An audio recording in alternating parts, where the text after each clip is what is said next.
कुमुदनी चौका बर्तन निपटाकर बरामदे में खड़ी आंचल से हाथ पोंछ रही थी कि अपने बड़े भाई कपूर चंद को आंगन में प्रवेश करते देख वहीं ठगी सी खड़ी रह गई। अर्चना स्कूल गई हुई थी और अतुल प्रेस नौकरी पर गया हुआ था। कपूर चंद ने बरामदे में पड़ी खाट पर बैठते हुए कहा, अतुल के लिए लड़की देख आया हूँ, लाखों में एक है, सीधा सच्चा परिवार है, पिता अध्यापक हैं, इटावा के रहने वाले हैं, वही उनका अपना मकान है, दहेज तो ज़्यादा नहीं मिलेगा पर लड़की बस यूँ समझ लो चांद का टुकड़ा है, शक्ल सूरत में ही नहीं पढ़ाई में भी फर्स्ट क्लास है, अंग्रेजी में एमए पास है। तू बहुत दिनों से कह रही थी ना कि अतुल की शादी करा दो, बस अब चारपाई पर बैठी बैठी हुक्म चलाया करना। कुमुदनी ने एक दीर्घ निश्वास छोड़ा। 6 साल हो गए उसे विधवा हुए। 45 साल की उम्र में ही वह 60 साल की बुढ़िया दिखाई पड़ने लगी। कौन जानता था कि कमलकांत अकस्मात यूं चल बसेंगे। वह एक प्रेस में प्रूफ रीडर थे, 10,000 रुपये पगार मिलती थी। मकान अपना होने के कारण घर का खर्च किसी तरह चल जाता था। अतुल पढ़ाई में शुरू से ही होशियार न था। 12वीं क्लास में 2 बार फेल हो चुका था। पिता के मृत्यु के समय वह 18 वर्ष का था। प्रेस के प्रबंधकों ने दया करके अतुल को 8,000 रुपये वेतन पर क्लर्क की नौकरी दे दी। पिछले 3 सालों से कुमुदनी चाह रही थी कि कहीं अतुल का रिश्ता तय हो जाए। घर का कामकाज उसे ढंग से संभालता नहीं था। कहीं बातचीत चलती भी तो रिश्तेदार अड़ंगा डाल देते या पास पड़ोसी रही सही कसर पूरी कर देते। कमलकांत की मृत्यु के बाद रिश्तेदारों का आना जाना बहुत कम हो गया था। कुमुदनी के बड़े भाई कपूर चंद साल में एकाध बार आकर उसका कुशल क्षेम पूछ जाते। पिछली बार जब वे आए थे, कुमुदनी ने रुआंसे गले से कहा था, अतुल की शादी में इतनी देर हो रही है तो अर्चना को तो शायद कुंवारी ही बिठाए रखना पड़ेगा। कपूर चंद ने तभी से गांठ बांध ली थी। जहां भी जाते ध्यान रखते। इटावा में मास्टर राम प्रकाश ने जब दहेज के अभाव में अपनी कन्या के लिए वर न मिल पाने की बात कही तो कपूर चंद ने अतुल की बात छेड़ दी। छेड़ क्या दी, अपनी ओर से वह लगभग तय ही करके आए थे। कुमुदनी बोली, भाई दहेज की तो कोई बात नहीं, अतुल के पिता तो दहेज के सदा खिलाफ थे, पर अपना अतुल तो कुल मैट्रिक पास है। कपूर चंद ने इस तरफ ध्यान ही नहीं दिया था, पर अब अपनी बात रखते हुए बोले, पढ़ाई का क्या है, नौकरी आजकल किसे मिलती है, अच्छे अच्छे डबल एमए जूते चटकाते फिरते हैं, फिर शक्ल सूरत में हमारा अतुल कौन सा बेपढ़ा लगता है। रविवार को कुमुदनी कपूर चंद के साथ अतुल और अर्चना को लेकर लड़की देखने इटावा पहुंची। लड़की वास्तव में हीरा थी। कुमुदनी की तो उस पर नज़र ही नहीं ठहरती थी। बड़ी बड़ी आंखें, लंबे बाल, गोरा रंग, छरहरा शरीर, सरल स्वभाव और मृदुभाषी जलपान। और इधर उधर की बातों के बाद लड़की वाले अतुल के परिवार वालों को आपस में सलाह मशवरे का मौका देने के लिए एक एक करके खिसक गए। अतुल घर से सोचकर चला था कि लड़की में कोई न कोई कमी निकाल कर मना कर दूंगा। एमए पास लड़की से विवाह करने में वह हिचकिचा रहा था, पर निबिता को देखकर तो उसे स्वयं से ईर्ष्या होने लगी। अर्चना का मन कर रहा था कि चट मंगनी पर ब्याह करा के भाभी को अभी अपने साथ आगरा लेती चले। कुमुदनी को भी कहीं कोई कसर दिखाई नहीं दी, पर वह सोच रही थी कि ये लड़की घर के कामकाज में उसका हाथ क्या बटा पाएगी। कपूर चंद ने जब प्रश्नवाचक दृष्टि से कुमुदनी की ओर देखा तो वह सहज होती हुई बोली, भाई इन लोगों से भी तो पूछ लो कि उन्हें लड़का भी पसंद है या नहीं।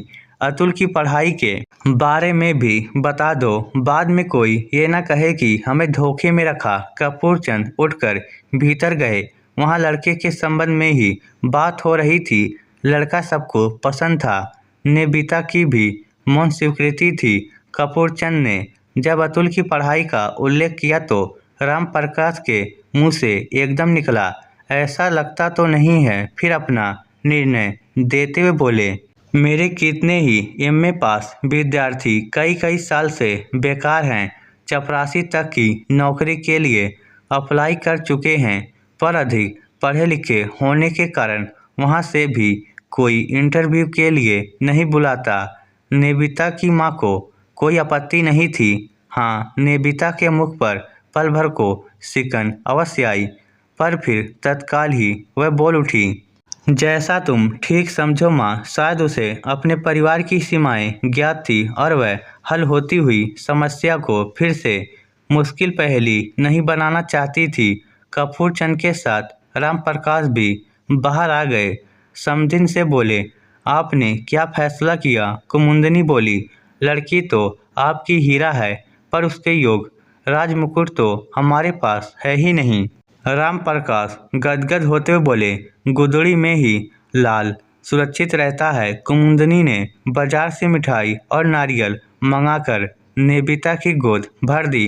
अपनी उंगली में से एक नई अंगूठी निकालकर निवेदिता की उंगली में पहना दी। रिश्ता पक्का हो गया। 3 महीने के बाद उनका विवाह हो गया। मास्टर जी ने बारातियों की खातिरदारी बहुत अच्छी की थी। निवेदिता को भी उन्होंने गृहस्थी की सभी आवश्यक वस्तुएं दी थी। शादी के बाद निवेदिता 1 सप्ताह ससुराल में रही। बड़े आनंद में समय बीता। सबने उसे हाथों हाथ लिया। जो देखता प्रभावित हो जाता। अपनी इतनी प्रशंसा निवेदिता ने पूरे जीवन में नहीं सुनी थी, पर एक ही बात उसे अखरी थी, अतुल का उसके सम्मुख निरीह बने रहना। हर बात में संकोच करना और सुकचाना। अधिकार पूर्वक वह कुछ कहता ही नहीं था। समर्पण की बेला में उसने ही जैसे स्वयं को लुटा दिया था। अतुल तो हर बात में आज्ञा की प्रतीक्षा करता रहता था। पत्नी से कम पड़ा होने से अतुल में इन दिनों एक हीन भावना घर कर गई थी। हर बात में उससे लगता कि कहीं ये उसका गंवारपन न समझा जाए। वह बहुत कम बोलता और खोया खोया रहता। 1 महीने बाद जब निवेदिता दोबारा ससुराल आई तो विवाह की धूमधाम समाप्त हो चुकी थी। इस बीच तमाशा देखने के शौकीन कुमुदनी और अतुल के कानों में सैकड़ों तरह की बातें फूंक चुके थे।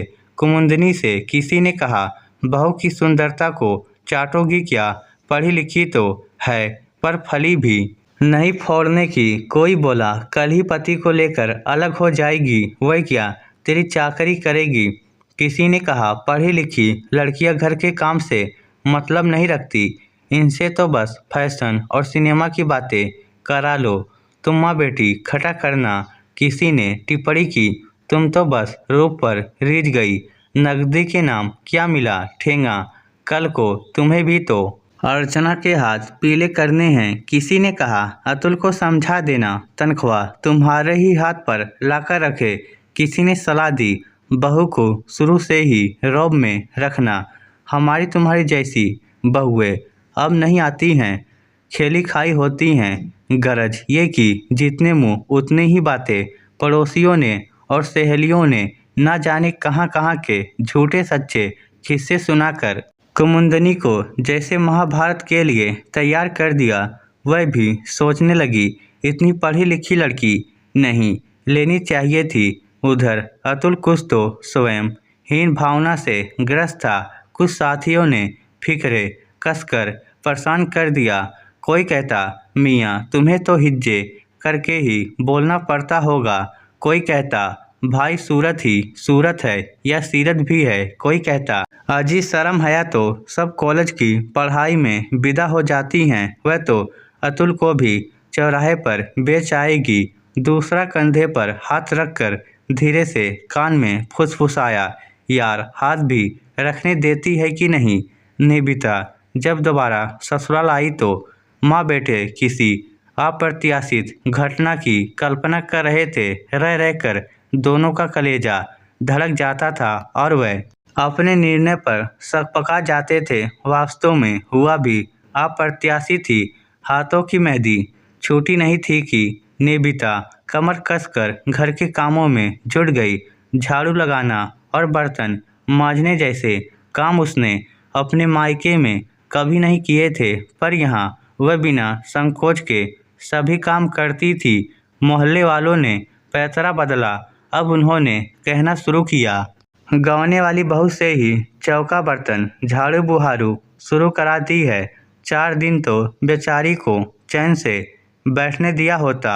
सास ने काम का बंटवारा कर लेने पर जोर दिया, पर नेबिता नहीं मानी। उसे घर की आर्थिक परिस्थिति का भी पूरा ध्यान था, इसलिए जब कुमुदनी एक दिन घर का काम करने के लिए किसी नौकरानी को पकड़ लाई तो नेबिता इस शर्त पर उसे रखने को तैयार हुई कि अर्चना की ट्यूशन की छुट्टी कर दी जाए, वह उसे स्वयं पढ़ाएगी। अर्चना हाई स्कूल की परीक्षा दे रही थी। छमाही परीक्षा में वह अंग्रेजी और संस्कृत में फेल थी, सो अतुल ने उसे घर में पढ़ाने के लिए एक सस्ता सा मास्टर रख दिया था। मास्टर केवल बीए पास था और पढ़ाते समय उसकी कई गलतियां खुद नेबिता ने महसूस की थी। 800 रुपये का ट्यूशन छुड़ाकर नौकरानी को 500 रुपये देना महंगा सौदा भी नहीं था। नेबिता के पढ़ाने का तरीका इतना अच्छा था कि अर्चना भी खुश थी। 1 महीने में ही अर्चना की गिनती क्लास की अच्छी लड़कियों में होने लगी। जब सहेलियों ने उसकी सफलता का रहस्य पूछा तो उसने भाभी की भूरी भूरी प्रशंसा की। थोड़े ही दिनों में मोहल्ले की कई लड़कियों ने नेबिता से ट्यूशन पढ़ना शुरू कर दिया। कुमुदनी को पहले तो कुछ संकोच हुआ, पर बढ़ती हुई महंगाई में घर आती लक्ष्मी लौटाने को मन नहीं हुआ। सोचा बहू का हाथ खर्च ही निकल आएगा। अतुल की बधी बधाई तनख्वाह में कहाँ तक काम चलता। गर्मी की छुट्टियों में ट्यूशन बंद हो गए। इन दिनों अतुल अपनी छुट्टी के बाद प्रेस में 2 घंटे हिंदी के प्रूफ देखा करता था। एक रात नेबिता ने उससे कहा कि वह प्रूफ घर ले आया करे और सुबह जाते समय ले जाया करे। कोई ज़रूरी काम हो तो रात को घूमते हुए जाकर वहां दे आए। अतुल पहले तो केवल हिंदी के ही प्रूफ देखता था, अब वह नेबिता के कारण अंग्रेजी के प्रूफ भी लाने लगा। नेबिता की प्रूफ रीडिंग इतनी अच्छी थी कि कुछ ही दिनों स्थिति यहाँ तक आ पहुँची कि प्रेस का चपरासी दिन या रात किसी भी समय प्रूफ देने आ जाता था। अब पर्याप्त आय होने लगी। अर्चना हाई स्कूल में प्रथम श्रेणी में पास हुई तो सारे स्कूल में धूम मच गई। स्कूल में जब यह रहस्य प्रकट हुआ कि इसका सारा श्रेय उसकी भाभी को है तो प्रधाना अध्यापिका ने अगले ही दिन नेबिता को बुलावा भेजा। एक अध्यापिका का स्थान रिक्त था। प्रधाना अध्यापिका ने नेबिता को सलाह दी कि उस पद के लिए प्रार्थना पत्र भेज दे। 15 दिनों के बाद उस पद पर नेबिता की नियुक्ति हो गई। नेबिता जब नियुक्ति पत्र लेकर घर पहुंची तो उसकी आंखों में प्रसन्नता के आंसू झलक आए। नेबिता अब दिन में स्कूल की नौकरी करती और रात को प्रूफ पढ़ती। घर की आर्थिक दशा सुधर रही थी, पर अतुल स्वयं को अब भी बौना महसूस करता था। प्यार के नाम पर नेबिता उसकी श्रद्धा ही प्राप्त कर रही थी। एक रात जब अतुल हिंदी के प्रूफ पढ़ रहा था तो नेबिता ने बड़ी विनम्रता से कहा, सुनो। अतुल का हृदय धक धक करने लगा। अब आप ये प्रूफ संशोधन छोड़ दे, पैसों की तंगी तो अब है नहीं। अतुल ने सोचा, गए काम से उसके हृदय में उथल पुथल मच गई। संयत होकर बोला, पर अब तो आदत बन गई है, बिना पढ़े रात को नींद नहीं आती। नेबिता ने मुस्कुराते हुए कहा, वही तो कह रही हूँ। अर्चना की इंटर की पढ़ाई के लिए सारी किताबें खरीदी जा चुकी है। आप प्राइवेट परीक्षार्थी के रूप में इंटर का फॉर्म भर दे। अतुल का चेहरा अनायास लाल हो गया। उसने असमर्थता जताते हुए कहा, इतने साल पढ़ाई छोड़े हो गए हैं, अब पढ़ने में कहाँ मन लगेगा। नेबिता ने उसके निकट खिसक कर कहा, पढ़ते तो आप अब भी हैं। 2 घंटे प्रूफ की जगह पाठ्यक्रम की पुस्तकें पढ़ लेने से बेड़ा पार हो जाएगा, कठिन कुछ नहीं है। अतुल 3-4 दिनों तक परेशान रहा, फिर उसने फॉर्म भर ही दिया।